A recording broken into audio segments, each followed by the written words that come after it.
Today, I'm going to demonstrate how to make a Genoa. We're going to start by taking our ice and filling up our 16-ounce mixing glass. Then we're going to use our two main ingredients, which are going to be vodka and Campari. Now, if you haven't had Campari before, it's a bitter aperitif.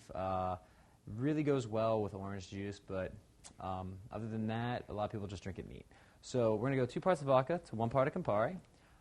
So we want to go about, I'd say, 2 ounces to an ounce. So 1, 2, 3, 4, 5, 6, 7, 8, and 1, 2, 3, and 4. Next, we're going to pour in orange juice to the top. This drink is going to be served in a highball, so you want to get your highball ready with ice.